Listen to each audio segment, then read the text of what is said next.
নমস্কার, আমি সামাজিক কার্যকর্তা শ্রীমান অশ্বিনী কুমার সিংহ এই মুহূর্তে উপস্থিত হয়েছি ছাতনা বিধানসভা ক্ষেত্রের সালডিহা গ্রাম পঞ্চায়েত এরিয়াতে জনজাগরণ করার উদ্দেশ্য নিয়ে। এই জনজাগরণের মূল মুদ্রাটি হচ্ছে ঘর ঘর একটি করে সরকারি চাকরি, বিশেষ করে গ্রামাঞ্চল ক্ষেত্রে মিনিমাম মাসিক পেমেন্ট 10,000 টাকা হলেও চলবে, কিন্তু যেন সরকারি হয়, কারণ একমাত্র সরকারি চাকরিতেই আমাদের মতো সাধারণ মানুষের জীবন আজীবন সুরক্ষিত।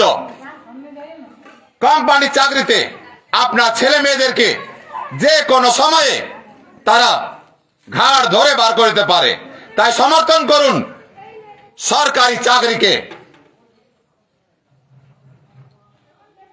বিশেষ করে গ্রামাঞ্চল ক্ষেত্রে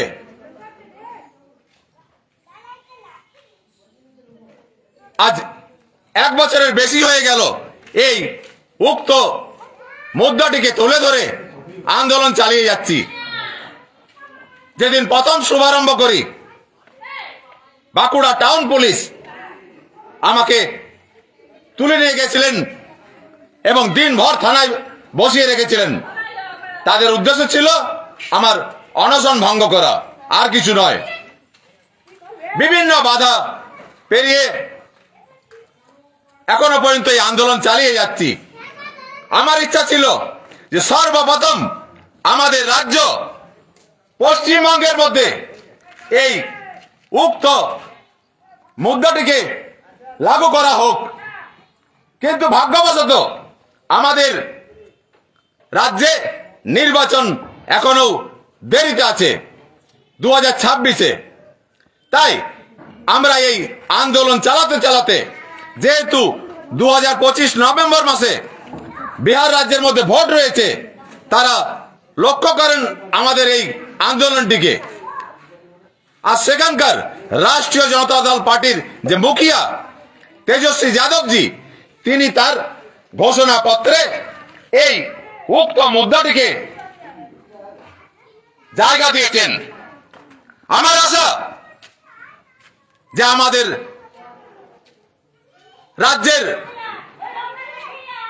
সরকার তার ঘোষণাপত্রেও, নির্বাচনী ঘোষণাপত্রে অবশ্যই জায়গা দেবেন এবং আমাদের রাজ্যের মধ্যে লাগু করবেন। বিভিন্ন আমাদের রাজ্য পশ্চিমবঙ্গের মধ্যে বিভিন্ন জায়গায় এইভাবেই পদযাত্রা, অনশন, ধর্ণা অবস্থান করে বেড়াচ্ছি। এর জন্য প্রয়োজন